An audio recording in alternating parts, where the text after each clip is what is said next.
If you looked at a photo of us from the early years, you'd think we were one of those polished couples who had everything figured out. Jenna Carver and Cole Harrington, the financial consultant who made smart, steady decisions, and the logistics executive who climbed a corporate ladder like it, came with handrails. We met at a charity mixer in downtown Denver, the kind where everyone pretends to care about scholarships while fighting over free cocktails. Cole was charming the way people on first dates pretend to be attentive, witty, throwing compliments like he had a quota to fill. I liked him. He liked that I liked him. That was enough to get things moving. 6 months later, we were engaged, and that was when prenup talk slid in like a nosy neighbor. Cole framed it as smart planning. "We're both professionals," he said. "It's practical."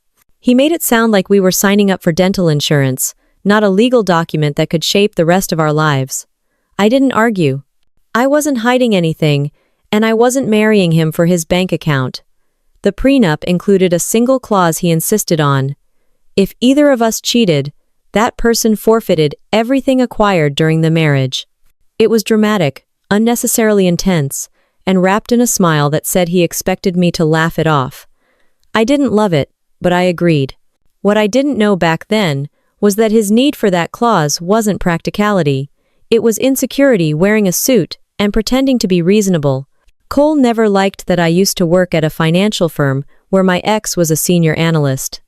We broke up long before I met Cole, but logic isn't something jealousy likes to hang out with. Cole claimed he was fine with it, the same way people are fine when they're sweating through their shirt. I should have seen that as a warning sign, but I was busy being engaged and picking napkin colors. Our first years weren't bad at all. We bought a small house, adopted a rescue dog, and settled into routines that made sense. My work shifted into private clients, and I eventually built a name for myself. Cole climbed to COO at Rock Ridge Freight Solutions, a job that came with long hours, corporate dinners, and the kind of stress that makes people stare at their ceiling fan at 3 in the morning. I didn't mind the hours. Ambition didn't scare me. What bothered me were the pieces of him that slowly started to disappear. At first, it was little things. He forgot plans more often. He became short-tempered over harmless questions. His phone, which used to live on the counter, suddenly had to stay with him at all times. When I asked if everything at work was okay, he'd sigh like I'd just interrogated him under a heat lamp. I used humor to cut through the mood. Sometimes it worked. Sometimes he stared at me like he didn't recognize the person he married. There were moments I blamed myself. Maybe I was too focused on work. Maybe I wasn't paying attention. But every time I tried to talk, Cole shut things down. He didn't want conversations, he wanted obedience, the silent kind where you read his mind and apologize preemptively. Nothing truly alarming happened until a Thursday night about 8 months ago. Cole said he had a late supplier meeting, which was one of his favorite phrases when he didn't feel like being specific. I didn't question it. I reheated leftovers and answered client emails. Around 9 o'clock, I walked past his office, the home office, and heard his voice.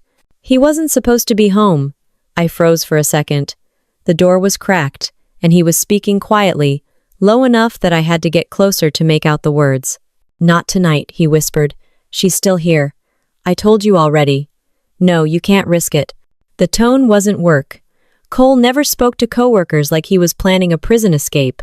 I stepped back, pulse kicking up, and for a few seconds I wondered if he was talking about a work emergency or something I had no business hearing. When he came out a minute later, he acted like nothing happened. He asked if I had eaten dinner. He gave me a distracted kiss on the forehead. He smelled faintly of hotel soap even though he was supposedly at a warehouse meeting. I told myself not to overthink it. People talk strangely on the phone all the time. Stress does weird things to a man's voice. But the unease stuck to me like humidity. Something was wrong. Not dramatic, not movie-level wrong, just quietly, practically wrong. The kind of wrong that builds slowly until it knocks the door off its hinges. The shift became more obvious in the following weeks. Cole had a new assistant, Marissa Hale, young, polished, the type who calls every man sir until she wants something. I met her once at a company event.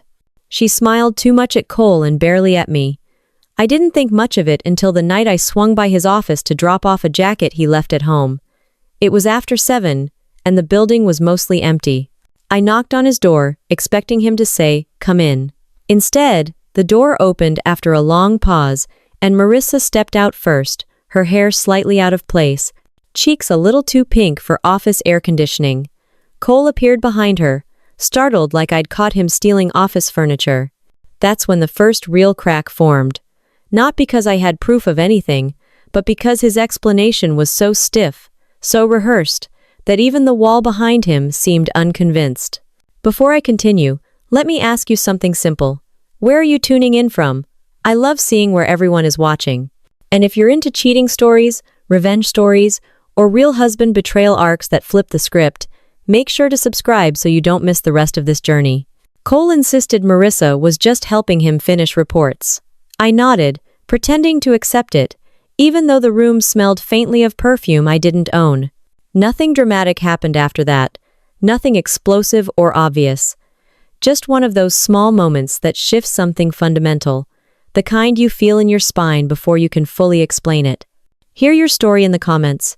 Walking out of that office building with Cole trailing a half step behind me, I kept my face steady even though my mind was running like it had somewhere urgent to be. The cool evening air hit my skin, and the question I'd been dodging finally settled in. Why did Marissa look like she'd sprinted away from something she shouldn't have been near? I didn't ask him. Sometimes silence is more revealing than confrontation, and Cole filled that silence with all the wrong things: tight excuses, rushed sentences, and a smile that didn't match the panic in his eyes. When we got home, he tossed his keys down too casually, like a teenager pretending he hadn't broken curfew. He said he was tired. I said nothing. These moments used to feel like miscommunications. Now they felt like a pattern. The next few weeks made the pattern even harder to ignore. Every time I glanced at his phone, it lit up with new privacy settings. Face ID only. Hidden alerts. A whole new folder that he claimed was for work files. But unless Rockridge Freight had switched to transporting romance novels, I wasn't buying it. His schedule got blurry too. Meetings that didn't appear in his email calendar. Trips he couldn't explain clearly. Nights when he came home smelling like body wash I didn't keep in our shower. He insisted everything was normal. That word became his favorite bandage for every crack he didn't want to admit to. Meanwhile, I was busy with my clients, meeting them around Denver cafes in Cherry Creek, co-working spaces downtown, the occasional lunch at a hotel lobby restaurant when someone had a tight schedule. Cole always claimed he was fine with my work routine, but the truth was, he hated how comfortable I was in the world without him. He hated that I had clients who respected me, that I built success without needing to ask permission. We had good days, too, which was almost worse. Good days make you second-guess your instincts. He'd bring home takeout from my favorite Thai place. We'd watch a show together like nothing was wrong. And then the pendulum would swing back: coldness, distance, a sudden argument about absolutely nothing. Sometimes I thought he picked fights just to step out and call someone. Once, after a pointless argument about dishwasher detergent, he walked outside and whispered on the phone for 10 minutes like he was delivering state secrets. When he came back in, he acted like I'd been the unreasonable one. One Friday night, he announced out of nowhere that he needed a spontaneous overnight work trip. No details, no itinerary, no explanation. That was the night I checked his suitcase, something I had never done in 8 years. I didn't find lingerie or anything dramatic. I found something worse: a hotel keycard tucked between 2 shirts. The hotel wasn't connected to his company, which meant he had no reason to be there. When he came back from his trip, he tossed the suitcase down like it weighed nothing, and I realized he didn't even expect me to question him anymore. He thought I'd stay quiet forever. Cole wasn't the only one changing. I felt myself shifting too. My routines stayed the same, but the way I moved through them didn't. I watched everything more closely. His tone, his timing, his excuses. When people lie badly, they assume you're not smart enough to notice. Cole forgot I made a living catching inconsistencies in financial statements. If I could catch a missing transaction from 2 years ago in a client's file, I could certainly catch a husband who couldn't keep a straight story for 48 hours. One afternoon, I had a meeting with a long-term client, a man named Owen Ramsey, a married father of 2, whose wife always baked cookies for our December portfolio reviews.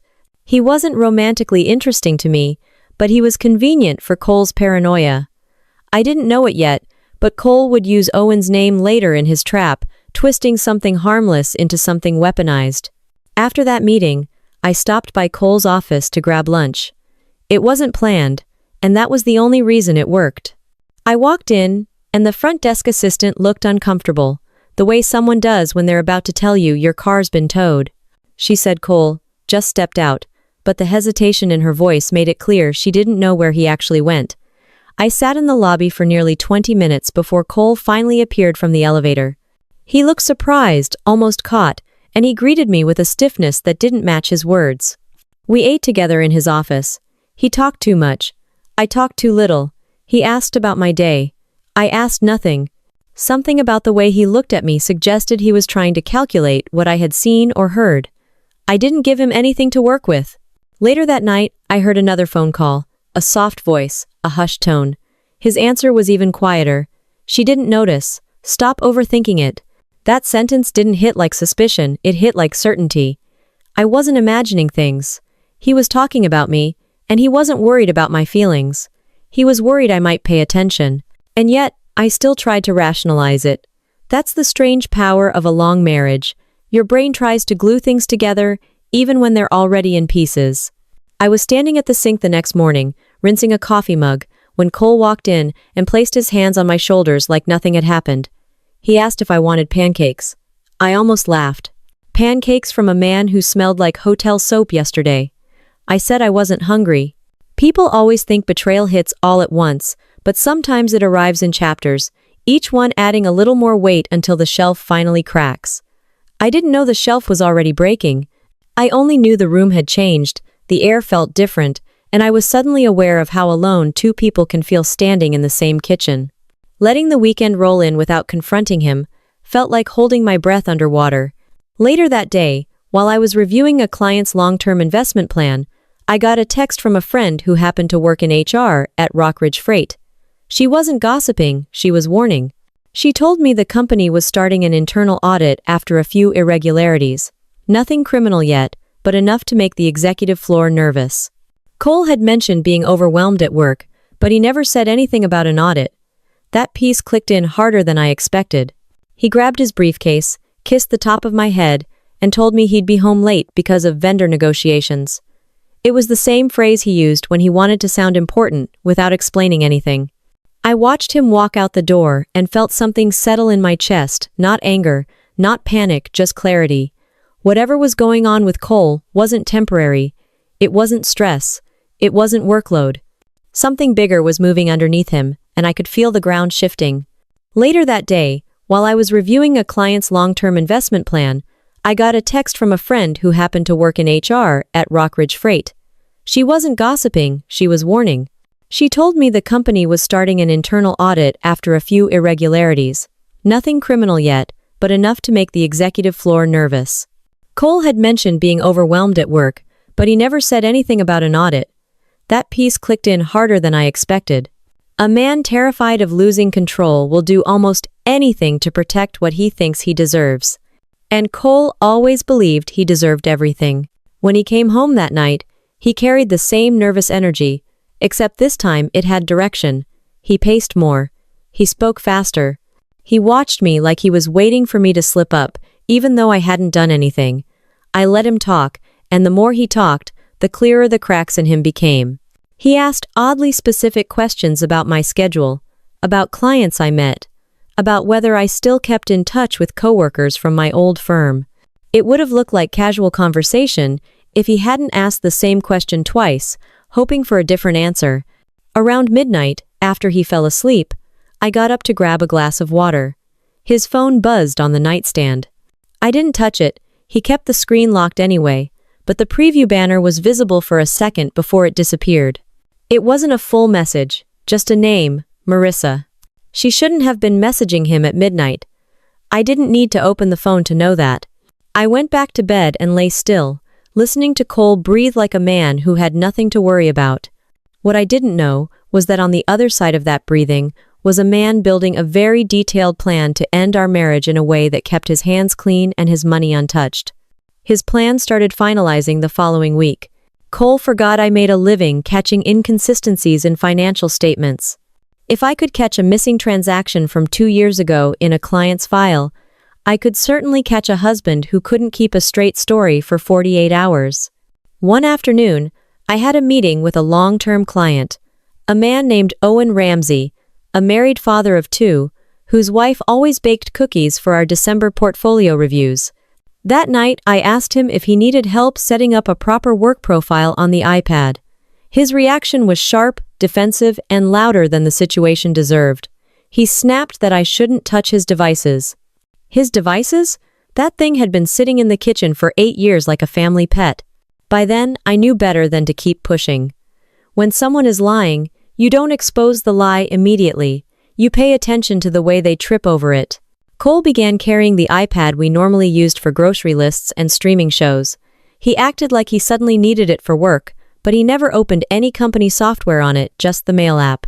I didn't think much of it until the day I picked it up to put it back on the charger. The screen lit up and showed a draft email open under my name. I didn't snoop. I didn't scroll. I didn't touch a thing. But my name on that draft felt wrong, too deliberate. And it was only the first piece of his blueprint.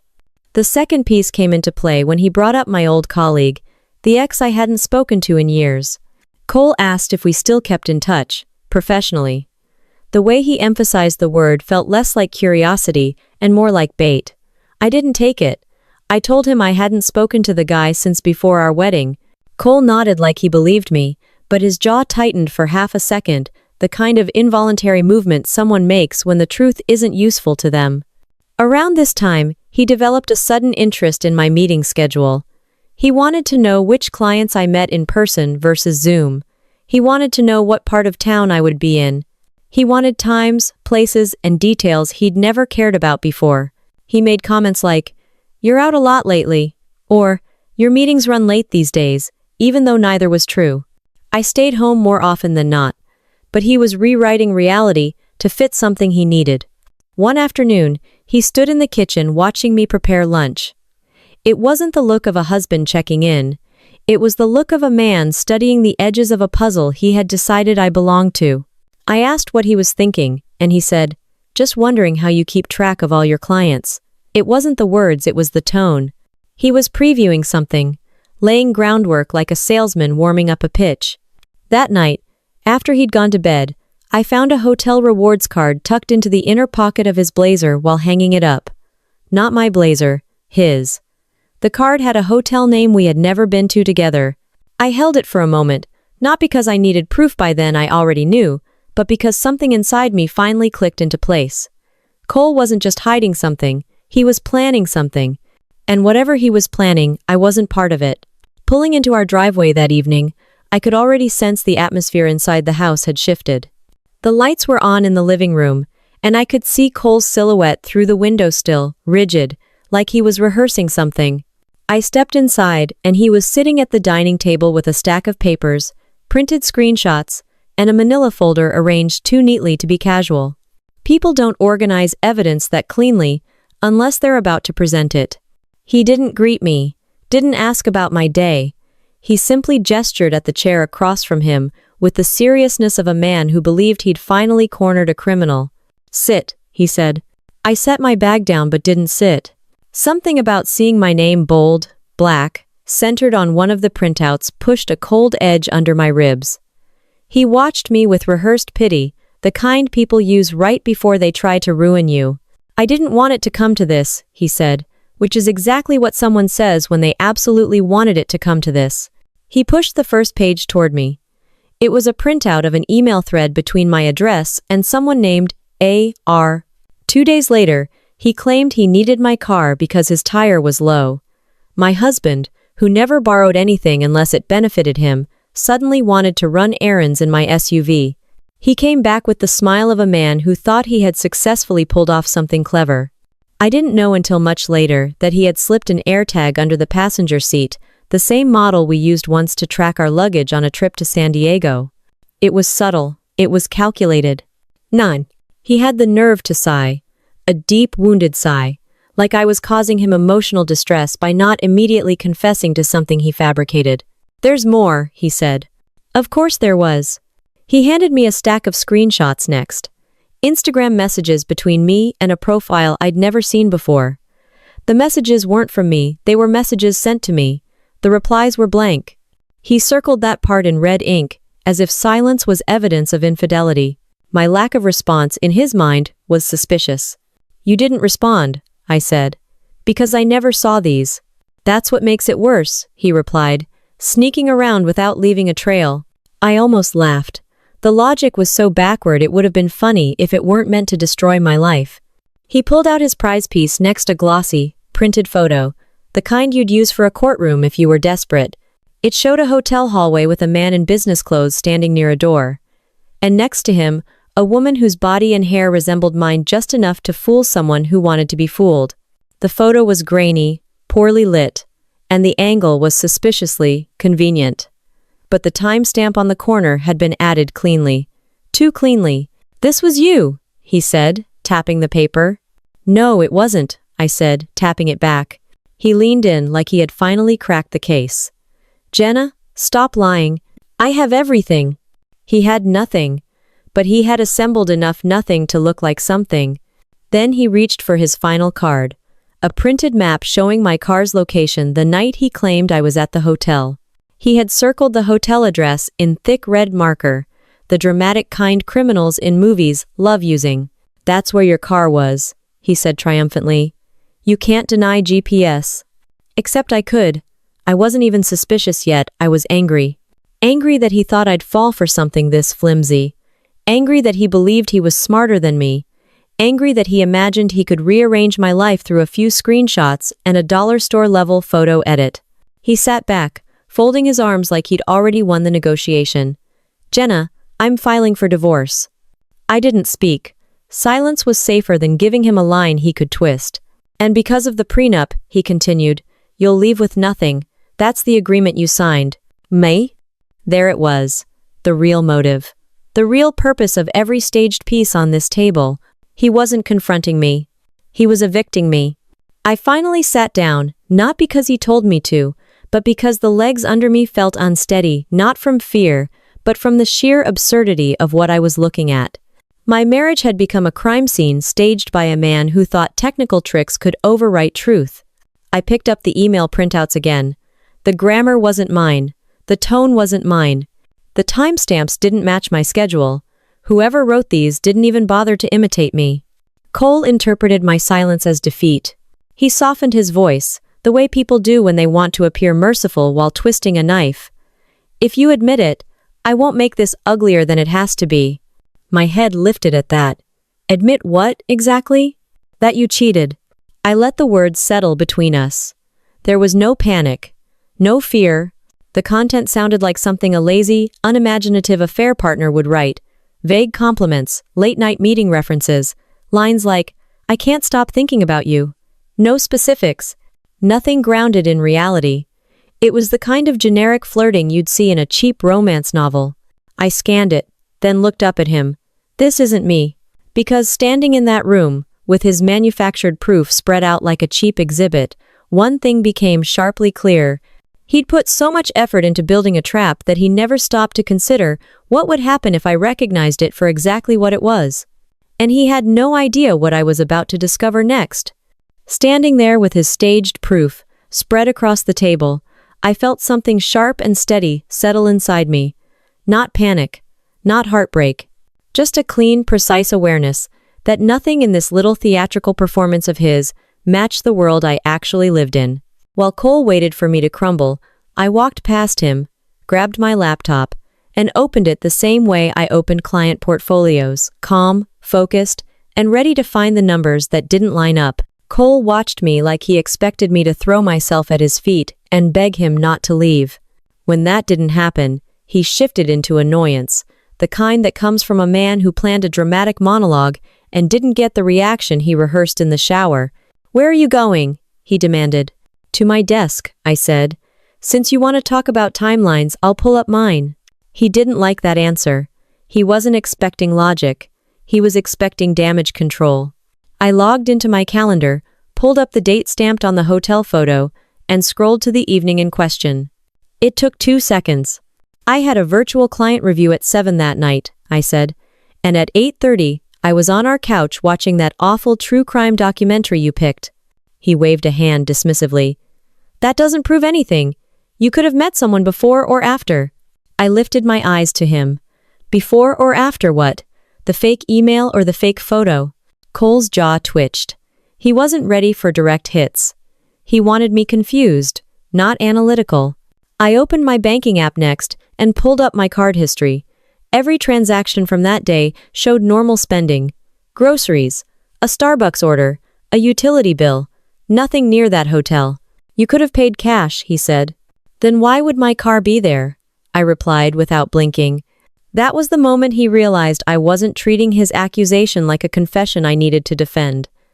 I was treating it like a data inconsistency. And he had no idea how many inconsistencies I'd already memorized in his behavior. He walked away from the dining table, mumbling something about taking a shower. As he disappeared around the corner, I noticed he grabbed his phone like it was a life raft. The moment I heard the water running upstairs, I moved. Not to snoop. To verify. I pulled out my iPad, the one he'd been using as if it suddenly belonged to him, and pressed the home button. It opened instantly. No lock, no extra security. If he'd bothered adding even a basic passcode, I wouldn't have looked. But he hadn't. That was his mistake, not mine. The mail app was still open. Not his inbox, mine. One of the flirty emails had a tiny indicator next to it. Sent from this device. He sent the fake messages from the iPad that sat in our kitchen drawer for years, the one we used for shopping lists and YouTube recipes. The device he pretended he needed for work. Something else was forming a clean, steady understanding that whatever line he thought he was crossing, he had no idea what was on the other side. He stacked the papers neatly, ready to file them like evidence. You should pack a few things tonight, he told me. I'll stay here until the divorce is processed. He waited for me to react, cry, beg, collapse, something that would make him feel victorious. But I didn't move. But every time he glanced at me, his eyes lingered a fraction too long, searching for emotional bruises he could capitalize on. By morning, the quiet had tension running between us like a loose wire. Instead of staying home, I grabbed my keys and walked out. I didn't tell him where I was going. He didn't ask probably, because he assumed I had already accepted defeat. I drove straight to the office of Ava Sinclair, a lawyer I'd referred 3 clients to in the last 2 years. She specialized in messy divorces, vindictive spouses, and people who used technology when they were too cowardly to be honest. When she opened the door, she took one look at my face and said, "Well, that's a specific expression. Which version of stupid are we dealing with today?" Her humor was exactly what I needed. We sat, and I put everything on the table, the emails, the messages, the photo, and the GPS printout. She didn't react dramatically. She read everything the way she reviewed deposition transcripts quietly, carefully, with a level of focus that would terrify anyone who didn't know her. When she finished, she tapped the hotel photo twice. "This was edited," she said. "Look at the shadows. They don't match." I hadn't noticed the shadows. I'd been too busy noticing everything else. Then she picked up the email thread. "Do you usually write with grammar this? Painful?" she asked. "No." "Exactly. He wrote these. Or someone wrote them for him." She flipped through the stack 1 page at a time, leaving tiny notes with a pen that clicked louder than necessary. When she reached the printout of the GPS map, she paused. "Do you keep an AirTag in your car?" she asked. "No." "Then there's your first red flag. This map wasn't generated from your phone. It was generated from a tracker." My stomach tightened. "A tracker?" She nodded. "And if he used his Apple ID to set it up, and men like him always do, we can trace ownership. Which means this entire GPS exhibit is a gift he accidentally wrapped for us." Her tone wasn't triumphant. It was matter of fact, like she'd seen this kind of stupidity before. She leaned back and clasped her hands. "Jenna, he didn't just cheat. He committed digital fraud, forged communications, and tracked your vehicle without consent. The room didn't spin. It sharpened. This isn't a cheating issue, Ava continued. This is a setup, and setups always have seams. I exhaled slowly, letting the weight of her words settle not as shock, but as confirmation of something my instincts had been whispering for weeks. Ava gathered the papers into a neat pile. We'll break this open piece by piece, and when we're done, he won't have a single leg left to stand on. Walking out of her office, I didn't feel victorious or relieved. Just clear. Clearer than I had felt in months. Because now I knew something Cole never expected me to discover. His perfect proof wasn't perfect at all.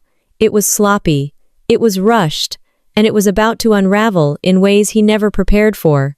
Driving back home from Ava's office, I could feel a steadiness settling into my hands, like my body finally understood something my mind had been processing for days. I wasn't dealing with a husband who made a mistake. I was dealing with a man who designed a full blueprint to remove me from his life without paying the price spelled out in our prenup. And that clarity made everything around me sharper: the trees, the road, even the weight of the steering wheel. When I pulled into our driveway, the garage door was already open. Cole's car sat neatly inside, but the man himself was pacing near the kitchen window. He looked restless, the way a guilty person looks while waiting to see if their trap has sprung correctly. The moment I stepped in, he pretended not to notice how long I'd been gone. "You were out early," he said casually, leaning against the counter like he was auditioning for the role of concerned husband. "Had errands," I replied. He studied me for a moment, like a man checking if his victim still had the strength to stand. It irritated him that I didn't look broken. You could see it in the way his shoulders dropped half an inch. He cleared his throat. "We should talk about last night." "I agree," I said. That threw him off. He was ready to dominate the conversation, not share it. Before he could begin whatever speech he had prepared, I walked past him and grabbed a broom. The silence that followed was thick, not tense, just informative. Cole didn't know how to handle someone who wasn't playing the part he assigned them. While I swept, he tried again. "Jenna, I know this is difficult. I'm trying to be reasonable." Reasonable, a word that liars love because it makes them sound benevolent.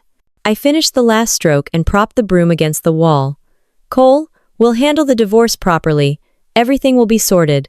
He blinked. "So, you're admitting it happened?" I almost laughed at the desperation behind the question. He needed me to confess. The whole scheme relied on it. The device he now considered his because he thought I wasn't paying attention. I didn't need to dig further. The single line of metadata was enough to tell me exactly what he'd been doing. When I heard the upstairs water shut off, I closed the iPad and returned it to the counter exactly as I found it. For the rest of the night, I said nothing. Silence has a way of making liars nervous. Cole floated around the house as if he had already won a prize I didn't know I was competing for. "Jenna," he said, forcing a sympathetic tone. "I'm sorry it's gone this way, but our prenup, we'll handle it legally," I cut in. He flinched slightly, the kind of flinch you get when someone swings before you're ready to block. That afternoon, while he pretended to work from home, I began verifying everything Ava flagged. Not with dramatic snooping, just simple, boring fact-checking. The kind of work men like Cole always underestimate because they think women run on feelings more than facts. The first stop was Erin, our neighbor. She had one of those Ring doorbells that caught everything from teenagers stealing Amazon packages to dogs who thought lawns were public restrooms. When she opened the door and saw me, she grinned. "I heard yelling last night," she said. "Everything okay?" "No," I said, "but I'm working on it." "La." She brought me inside, and we sat at her kitchen counter while she pulled up her footage. "What night?" she asked. 2 weeks ago, Tuesday." She scrubbed through the timeline until she reached the correct window. There I was, unmistakably, wearing old sweatpants and a college t-shirt I hadn't thrown away yet, walking into my house at 7:06 p.m. Then I appeared again at 8:03 p.m., taking the recycling out. Then again at 8:47 p.m., opening the door to grab a food delivery. Timeline confirmed. I hadn't gone anywhere near a hotel that night. "You can download it," Erin said. "Save whatever you need." I thanked her. I didn't need to explain anything. Erin was one of those people who could smell trouble in a marriage and didn't require a backstory to lend support. Next, I drove to the parking garage where Cole had allegedly tracked my car to the hotel. I asked the attendant if they could check footage from the same night. He shrugged and said they didn't normally share video, but when I explained that my car had been used without my consent, he became surprisingly cooperative. The footage took 10 minutes to load. At 6:55 p.m. that Tuesday, my SUV rolled into the garage. But I wasn't driving. Cole was. Clear image. Identifiable posture. The man couldn't even disguise his own walk. Cole drove my car into the garage, parked it, got out, and jogged toward the hotel like a man late for a date. After about 40 minutes, he came back out the same way, got in the SUV, and left. I stared at the screen, letting the absurdity of it settle. The man who accused me of cheating had literally driven my car to the hotel to fabricate GPS evidence. The attendant printed a statement confirming the identity of the driver based on video. I didn't ask him to, he insisted. Some people don't like watching the innocent get ambushed. Leaving the garage, I felt the shape of Cole's trap more clearly. His scheme wasn't brilliant. It wasn't even sophisticated. It was just layered enough to fool someone emotional, not someone analytical. And he never counted on me being calm. Back home, Cole was in the kitchen on a call. His voice was low, irritated. When he saw me, he ended the call faster than someone hanging up on a debt collector. "Where were you?" he asked. "Out," I said. The simplicity of the answer bothered him. He liked details he could twist later. I walked past him toward the stairs. His voice followed me. "We still need to discuss the terms." "We will," I said, legally. He didn't respond. He didn't have to. The insecurity in his stare said everything. He knew something had shifted, even if he couldn't pinpoint what. He didn't know what I'd seen, what I'd learned, or how many seams were already ripping open in his story. But he could feel it. A trap only works when the target is confused. Once the target gets clarity, the trap becomes a map, one that leads straight back to the person who built it. Walking back into the house after leaving the parking garage, I felt a kind of focus that didn't need adrenaline to stay steady. All I had now were facts, clean, time-stamped facts, and facts don't care about theatrics. Cole was pretending to work at the dining table, flipping through spreadsheets he definitely wasn't reading. He looked up when I entered, scanning my face for cracks like he was checking a wall for structural damage. Instead of acknowledging him, I set my keys on the counter and poured myself a glass of water. Cole hated when I acted unaffected. He needed emotional chaos to keep control. When he didn't get it, he shifted strategies. "So," he said lightly, "are you ready to be honest with me yet?" It was such an absurd line that I almost snorted water out my nose. "Honest about what?" I asked. He leaned back, crossing his arms the way people do when they want to look in charge but end up looking like they're holding their breath. "You know what you did," he said. "The more you deny it, the worse this looks." I set the glass down slowly. What looks worse, Cole, the accusations, or the performance? His face tightened. He wasn't used to being mocked this early in an argument. He stood, pacing a few steps. "We're adults, Jenna. This doesn't have to turn into a circus." He didn't want doubt, he wanted a written, verbal, airtight confirmation. "Nothing happened," I said. "But I'm not fighting you about divorce." His face fell not because he wanted to stay married, but because he just lost leverage. He didn't want a divorce. He wanted a fault-based divorce with me as the villain. He wanted the prenup's penalty clause triggered. Me agreeing to end things without a fight wasn't part of his fantasy. Not enough to be obvious to a stranger, but enough for someone who'd been married to him for 8 years. "Already?" His voice cracked just slightly. "Why? Jenna, we could have handled this privately." Privately meant without evidence, and with him controlling the narrative. "My lawyer suggested we document everything," I said. "So that's what I'm doing." He swallowed hard, his Adam's apple bobbing like he'd accidentally swallowed a pebble. What exactly did you tell her?" I gave him nothing. Everything necessary. His brows tightened. "Did you tell her you were cheating?" "No," I said, "because I wasn't." He blinked rapidly, the way liars do when they realize the conversation isn't moving in the direction they rehearsed. "Jenna," he said slowly, "I have proof." "Do you?" I asked, tilting my head slightly. He hesitated. That brief silence was all the answer I needed. Before he could recover, I walked past him and sat at the dining table, the same spot where he'd tried to stage his little courtroom drama. My voice stayed even. "I'd like to review something with you." His caution kicked in immediately. "Review what?" "Your timeline of my affair." He straightened, false confidence coming back now that we were back on the script he had memorized. "It's all printed." "I know," I said, "and I checked it." He froze. He didn't like the word checked. Not when it came from me. I continued, "Let me ask you something simple. If I was at that hotel, why do the cameras in our neighbor's doorbell show me at home?" His mouth opened and closed once, like his brain lagged behind the question. "Aaron's camera?" he asked, voice cracking. "Yes," I said. "It caught me taking the trash out, twice." His defenses scrambled. "Ring footage can glitch." "It didn't," I replied. "And it has timestamps. The same timestamps you used in your printouts." "No." He stepped back, not dramatically, just a few inches, the distance a person instinctively puts between themselves and a truth they don't want to touch. "And," I added, "I also checked the garage footage from downtown." "That did it." His pupils blew wide. "Garage footage?" he repeated, as if he didn't already know what I meant. "The footage showing you driving my SUV into the hotel garage," I said. His breath hitched.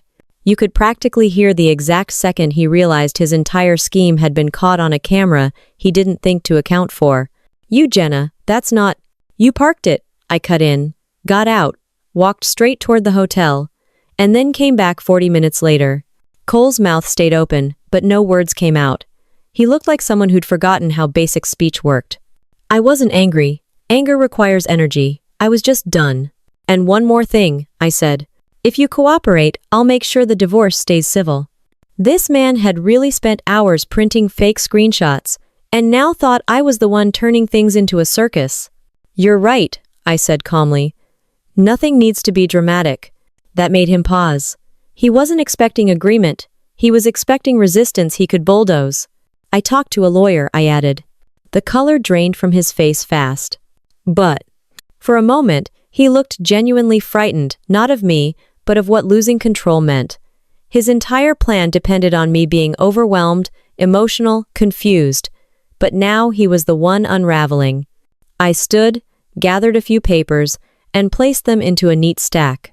"We'll continue everything through the lawyers," I said. He didn't move, didn't breathe, didn't blink. I walked past him toward the hallway, and he followed with his eyes, not daring to speak again. It wasn't victory. It wasn't even satisfaction. It was the quiet understanding that the structure he built wasn't just cracking, it was collapsing under its own weight, and he was realizing for the first time that he had no idea how to stop it. And the truth, now sharp and undeniable, had started to carve its way back toward him whether he was ready for it or not. The rest of that evening moved with a strange, cold quiet, the kind that settles in when two people know exactly what's happening, but neither wants to be the first to say it out loud. Cole tried to carry on with normal tasks, sorting mail, opening the fridge, standing in the pantry, as if he suddenly needed to examine cereal boxes. Every movement he made had the jittery energy of someone trying to outrun their own shadow. I didn't bother watching him. I already knew where he stood, somewhere between denial and panic. The two emotional zip codes men like him always end up living in when their lies start bleeding through the surface. I spent the next morning gathering everything Ava told me to secure. Not with dramatics, just simple, methodical steps. I downloaded Aaron's ring footage directly to an external drive. I saved the parking garage clips. I pulled screenshots from Apple's Find My logs that showed the AirTag connected to his Apple ID.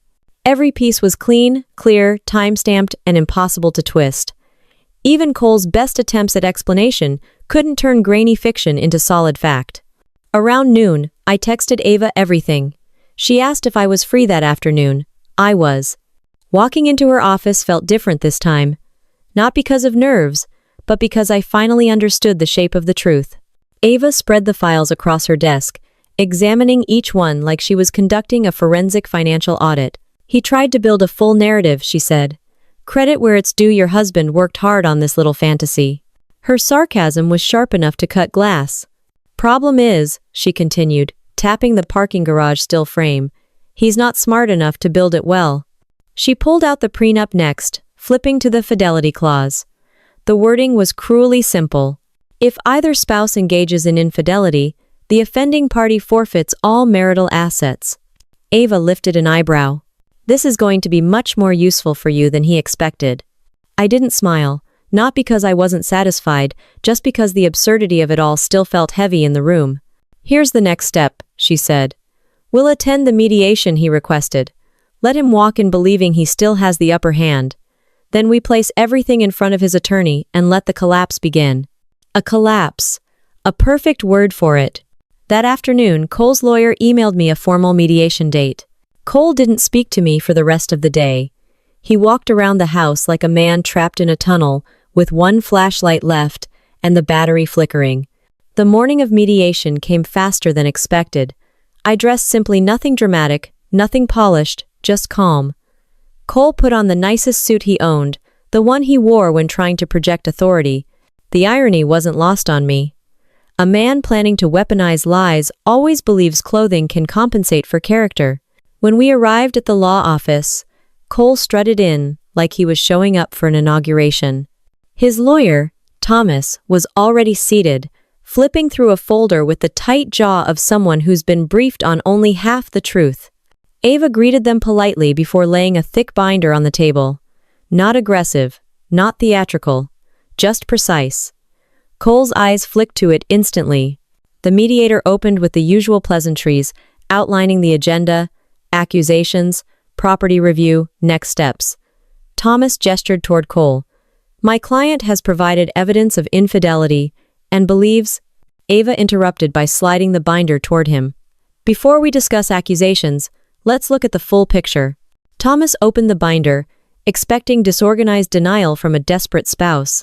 Instead, he found chronological folders labeled ring footage, parking garage video, AirTag ownership logs, email metadata, calendar and transaction records, witness statements.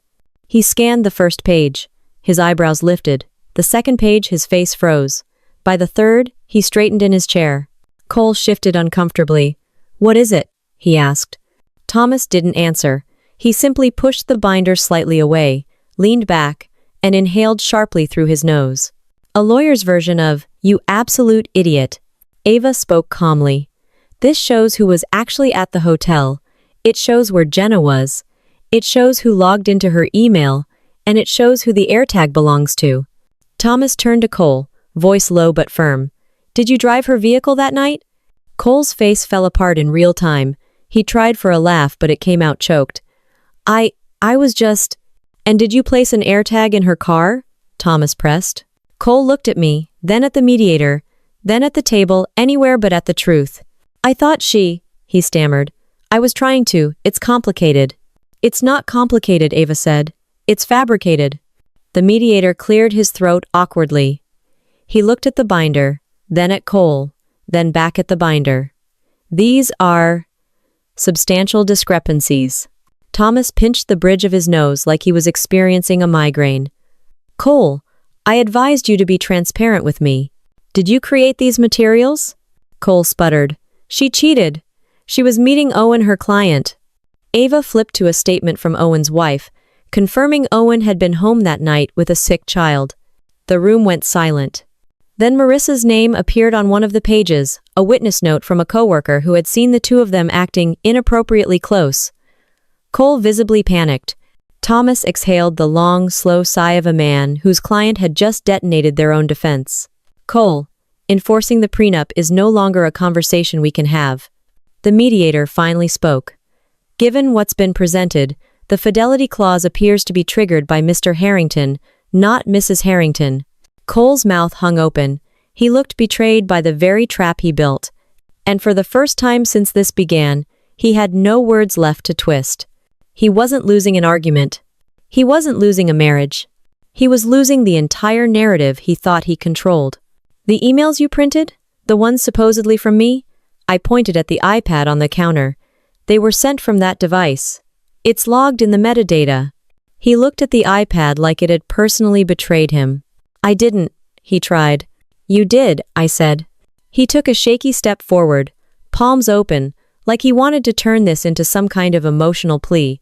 Jenna, listen, he said. You're twisting things. You're making assumptions. No assumptions, I replied. Just facts. Thomas, his lawyer, rubbed both hands over his face like he needed to scrub off the professionally catastrophic choice of taking Cole as a client. We need a moment, he said, then gestured for Cole to follow him into the hallway.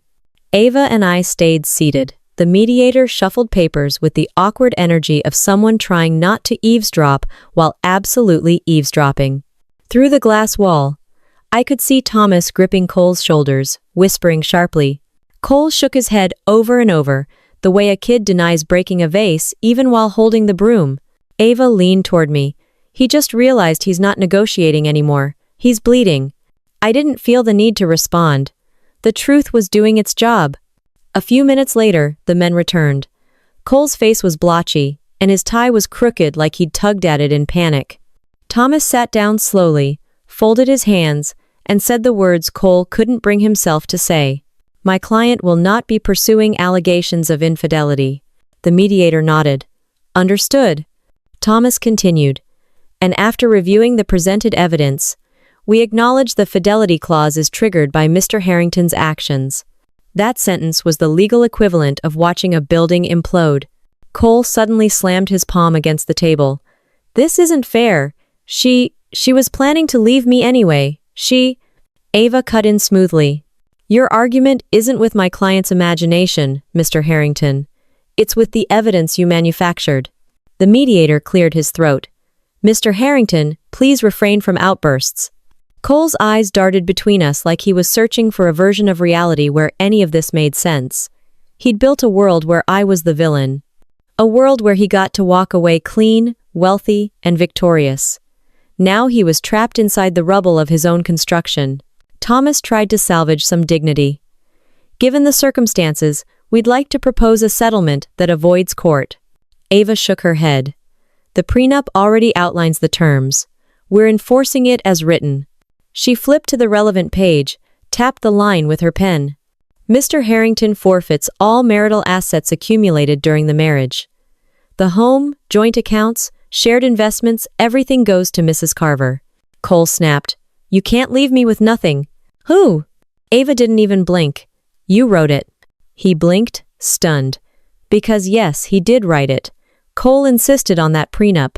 He bragged about it for years, proud of how smart he'd been. And now it was circling back with teeth. Thomas tried one last attempt at damage control. Is there any room for leniency? No, Ava said plainly.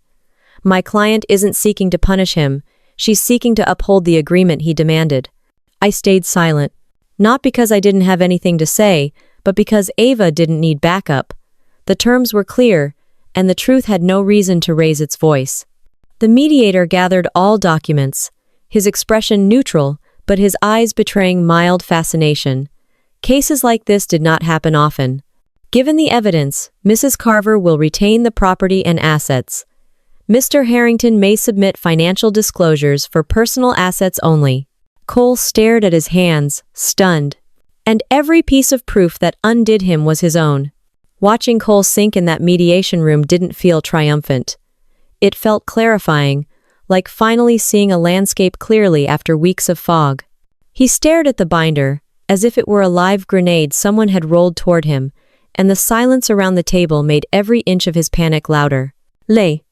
I exhaled slowly, the kind of breath you release when your body finally understands the danger has shifted away from you. Not eliminated, but redirected. We walked outside together. The air felt different, not lighter, just honest. Ava checked her phone and smirked. I just got an email from corporate counsel at Rockridge Freight, she said. Looks like someone tipped them off that their COO used internal resources for personal surveillance. I raised an eyebrow. Someone? Ava shrugged. Could be anyone. Parking garage attendants, neighbors, annoyed IT staff. Who's to say? Her tone made it clear she knew exactly who alerted the company. And it wasn't me. What mattered was this. Cole's second world, the one he hid at work, was about to crack too. When I got home that afternoon, Cole's car wasn't in the driveway. His closet was half empty. A few shirts gone. His toiletry bag missing. He hadn't spoken to me, hadn't texted, hadn't demanded explanations or begged or threatened. He just vanished temporarily.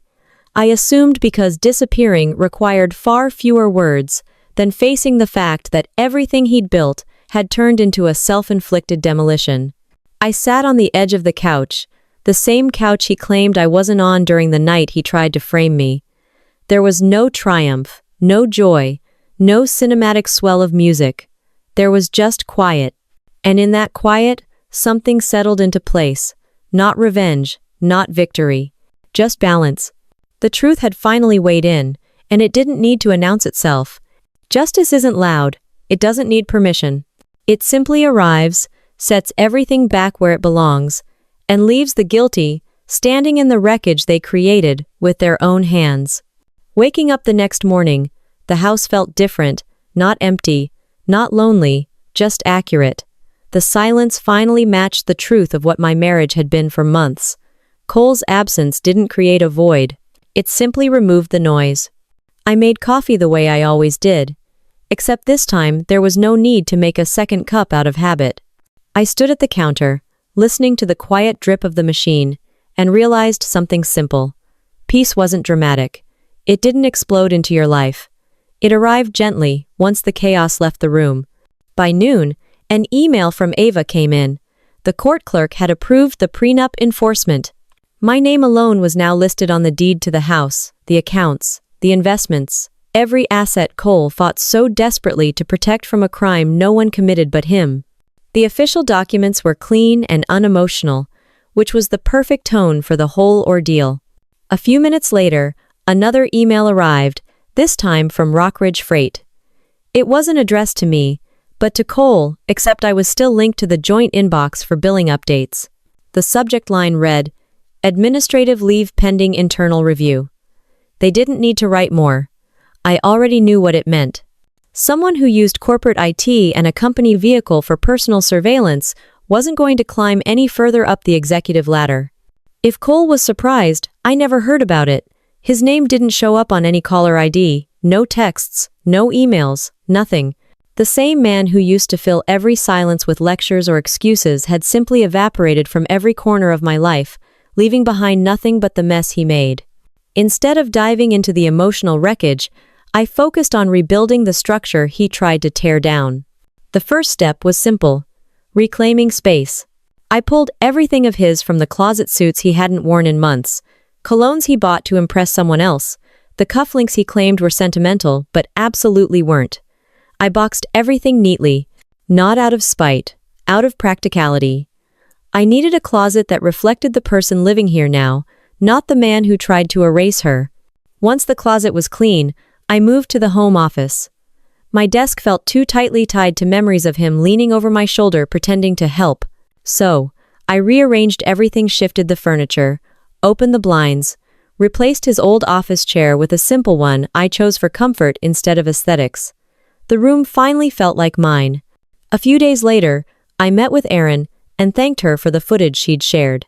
She waved it off like she'd simply lent me a cup of sugar.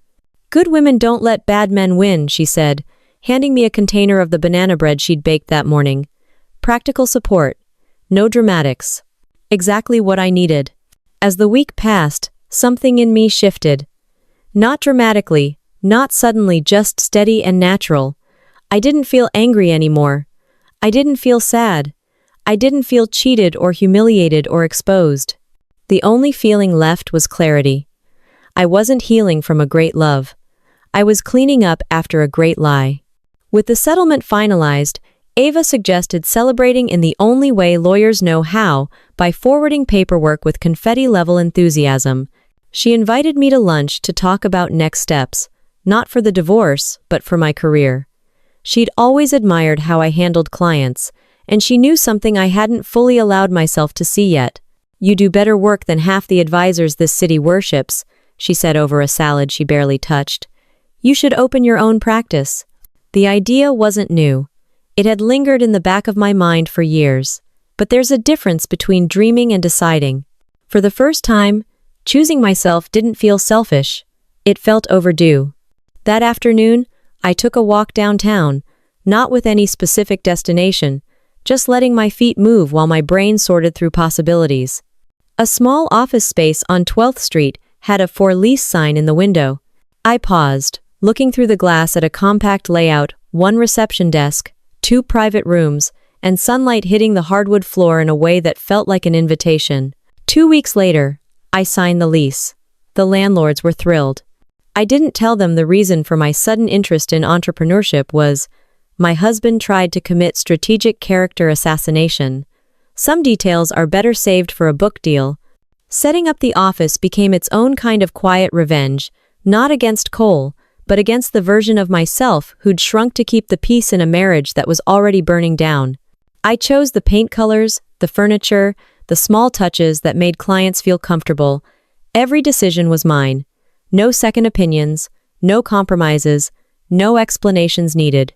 By the time the sign went up, Carver Financial Advisory, I felt something I hadn't felt in months, grounded. Not triumphant, not victorious, just steady. Clients began calling, some referred by Ava, some by Owen and his wife, others from my old network. The support came naturally, without drama. People trusted me because I did good work, not because I had a shiny marriage or a perfect Instagram story. One afternoon, as I locked up the office, I got an email from Cole. The subject line was, "Can we talk?" I didn't open it. Not out of spite, just because conversations only matter when both sides still share a future. Cole and I didn't share anything anymore. Not assets, not trust, not direction, not purpose. I deleted the email without reading it. Driving home, the sky was clear, not symbolically, not metaphorically, just literally clear. For the first time in a long time, the world didn't look like something I needed to survive. It looked like something I could build inside of. Revenge didn't fix my life. Truth did. And once the truth settled, everything else stood exactly where it belonged, leaving me facing a future that wasn't dramatic or unpredictable, just honest. And honest was more than enough. If you found this story compelling and you want more cheating stories, revenge stories, and real husband betrayal arcs where the truth takes back the narrative, go ahead and subscribe to the channel. And tell me in the comments what part of this story hit you the most. I'd love to hear your thoughts.